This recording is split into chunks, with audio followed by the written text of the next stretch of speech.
어제 또 한 명의 친구와 연락이 끊어졌습니다. 이번에는 먼 곳으로 이사를 간다고 하더군요. 핸드폰 주소록을 들여다보니 언제부턴가 연락하지 않는 번호들이 점점 늘어나고 있습니다. 반면에 자주 가게 되는 곳은 병원뿐입니다. 내과, 정형외과, 안과, 치과까지 병원 예약이 일정표의 대부분을 차지하고 있습니다. 이런 현실을 마주하고 있으면 문득 이런 생각이 듭니다. 나이가 든다는 것은 정말 이런 것이구나 하고 말입니다. 젊었을 때는 친구들과의 만남이 너무도 당연한 일상이었습니다. 학교에서 만나고, 직장에서 만나고, 동네에서 만나고, 언제든 전화 한 통이면 금세 모여서 함께 시간을 보낼 수 있었습니다. 그때는 친구가 많다는 것이 자랑거리였고, 주말마다 약속으로 가득 찬 스케줄이 바쁘지만 행복한 증거라고 생각했습니다. 하지만 지금은 어떨까요? 진짜 마음을 터놓고 이야기할 수 있는 친구의 수를 세어보면 한 손으로도 부족할 정도입니다. 친구들이 하나둘씩 멀어지는 이유는 다양합니다. 어떤 이는 승진과 함께 다른 지역으로 발령을 받았고, 어떤 이는 사업 실패로 인해 자존심이 상해서 연락을 피하게 되었습니다. 또 어떤 이는 배우자나 자녀 문제로 인해 개인적인 시간을 갖기 어려워졌고, 어떤 이는 건강 문제로 외출 자체가 힘들어졌습니다. 그리고 무엇보다도 각자 삶의 무게가 무거워지면서 타인을 챙길 여유가 줄어든 것도 큰 이유 중 하나입니다. 특히 아프게 다가오는 것은 친구들의 갑작스러운 부고 소식입니다. 불과 몇 년 전까지만 해도 함께 웃고 떠들던 친구가 어느 날 갑자기 세상을 떠났다는 소식을 들을 때의 그 충격은 말로 표현하기 어렵습니다. 그럴 때마다 느끼는 것은 시간이 정말 빠르게 흘러간다는 것, 그리고 우리 모두가 유한한 존재라는 사실입니다. 장례식장에서 만난 옛 친구들과 나누는 대화는 예전처럼 즐겁지 않습니다. 서로의 안부를 묻는 것도 조심스럽고 건강 이야기가 대화의 줄을 이루게 됩니다. 반면에 병원을 가는 일은 점점 늘어나고 있습니다. 처음에는 몸에 이상이 있어서 가던 병원이 이제는 정기검진이라는 이름으로 일상의 일부가 되어버렸습니다. 혈압약을 타러 가고 혈당 검사를 받으러 가고 관절염 때문에 물리치료를 받으러 갑니다. 병원 대기실에서 만나는 낯익은 얼굴들이 오히려 친구들보다 더 자주 보는 사람들이 되어버렸습니다. 병원에서 보내는 시간이 늘어날수록 더욱 실감하게 되는 것은 몸의 노화입니다.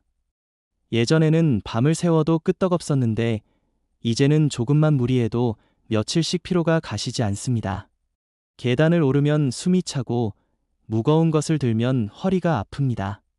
눈도 침침해져서 책을 읽을 때 안경을 써야 하고 귀도 예전만큼 잘 들리지 않아서 텔레비전 소리를 키우게 됩니다.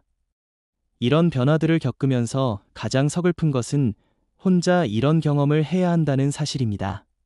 젊었을 때는 기쁜 일이 있으면 누구든 붙잡고 자랑하고 싶었고 슬픈 일이 있으면 누군가에게 털어놓고 위로받고 싶었습니다. 하지만 나이가 들수록 그런 감정들을 나눌 상대가 줄어듭니다. 가족들에게는 걱정을 끼치고 싶지 않아서 괜찮은 척하게 되고 친구들은 각자 자신의 문제로 바쁩니다. 병원에서 진료를 받고 나올 때의 그 쓸쓸함은 정말 형언하기 어렵습니다.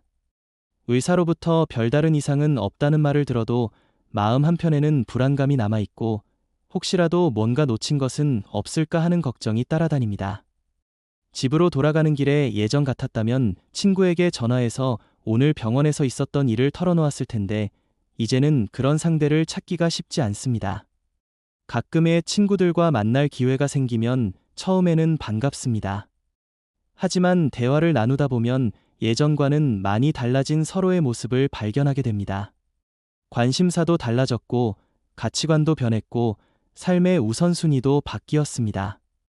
예전에는 공통 관심사가 많았는데 이제는 이야기할 거리를 찾는 것도 쉽지 않습니다. 그렇게 몇 번 만나다 보면 자연스럽게 연락이 뜸해지고 결국 인사만 하는 사이로 멀어지게 됩니다. 이런 현실을 받아들이기까지는 시간이 필요했습니다. 처음에는 왜 친구들이 나를 멀리하는지 이해할 수 없었고 서운한 마음도 컸습니다. 내가 뭔가 잘못한 건 아닌지 아니면 내가 매력이 없어진 건 아닌지 자책하기도 했습니다. 하지만 시간이 지나면서 깨닫게 된 것은 이것이 나만의 문제가 아니라는 사실입니다. 나이가 들면서 겪게 되는 자연스러운 변화의 일부라는 것을 받아들이게 되었습니다. 그렇다고 해서 이런 상황을 그저 체념하고 받아들이기만 할 수는 없었습니다. 새로운 방식으로 인간관계를 맺고 외로움을 달래는 방법을 찾아야 했습니다. 동네 복지관에서 하는 프로그램에 참여해보기도 하고 취미 활동을 통해 새로운 사람들을 만나보기도 했습니다. 처음에는 어색했지만 점차 비슷한 상황의 사람들과 유대감을 형성할 수 있었습니다. 병원에서도 단순히 진료만 받고 오는 것이 아니라 대기하는 시간을 활용해서 다른 환자분들과 이야기를 나누게 되었습니다. 비슷한 질환을 앓고 있는 분들과는 치료 경험을 공유하기도 하고 서로 위로가 되는 말들을 주고받기도 합니다. 물론 깊은 관계로 발전하지는 못하지만 그 순간만큼은 혼자가 아니라는 느낌을 받을 수 있습니다.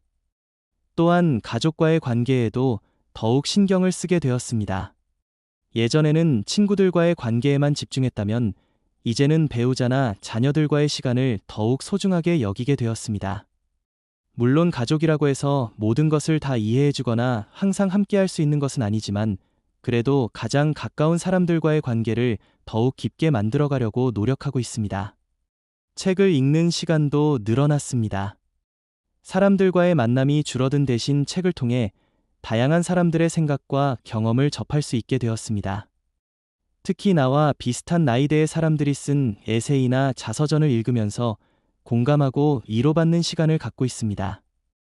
혼자만 이런 감정을 느끼는 것이 아니라는 것을 알게 되니 마음이 한결 가벼워집니다. 산책하는 시간도 늘렸습니다. 집 근처 공원을 천천히 걸으면서 자연을 감상하고 혼자만의 생각에 잠기는 시간을 갖습니다. 때로는 공원에서 만나는 다른 산책객들과 인사를 나누기도 하고 반려동물을 데리고 나온 사람들과 잠깐 대화를 나누기도 합니다. 이런 작은 만남들이 일상에 작은 활력을 불어넣어 줍니다. 무엇보다 중요한 것은 혼자 있는 시간을 즐기는 법을 배우는 것이었습니다. 처음에는 혼자 있는 것이 외롭고 불안했는데 점차 나만의 시간을 가질 수 있다는 것이 오히려 자유롭게 느껴지기 시작했습니다. 누구에게 맞출 필요도 없고 내가 하고 싶은 것을 마음껏 할 수 있는 시간이라는 긍정적인 관점으로 바라보게 되었습니다. 음악을 들으며 차를 마시는 조용한 오후나 좋아하는 영화를 보며 혼자 웃거나 우는 저녁 시간들이 소중하게 여겨지기 시작했습니다. 예전에는 이런 시간들을 심심하고 의미 없다고 생각했는데 이제는 나 자신과 마주하고 내면을 돌아볼 수 있는 귀중한 시간이라고 생각합니다. 물론 여전히 가끔씩은 외로움이 밀려옵니다. 특히 몸이 아플 때나 우울한 기분이 들 때는 더욱 그렇습니다. 그럴 때면 예전 친구들이 그리워지고 함께 웃고 떠들던 시절이 그립기도 합니다. 하지만 그런 감정들도 자연스러운 것이라고 받아들이려고 합니다. 슬플 때는 슬퍼하고 그리울 때는 그리워하면서도 현재의 삶에서 의미와 기쁨을 찾아가려고 노력합니다. 나이가 든다는 것은 정말 복잡한 감정들을 불러일으킵니다. 친구는 줄어들고 병원 갈 일은 늘어나는 현실이 때로는 서글프고 두렵기도 합니다. 하지만 그 안에서도 새로운 방식의 행복과 평화를 찾을 수 있다는 것을 조금씩 배워가고 있습니다. 젊었을 때의 시끌벅적한 행복과는 다른 조용하고 깊이 있는 만족감이 있다는 것을 깨닫고 있습니다. 지금 이 글을 보고 계신 분들 중에서도 비슷한 경험을 하고 계신 분들이 많으실 것입니다. 혼자 병원에 가는 길이 쓸쓸하고 연락할 친구를 찾기 어려운 현실이 무겁게 느껴지실 것입니다.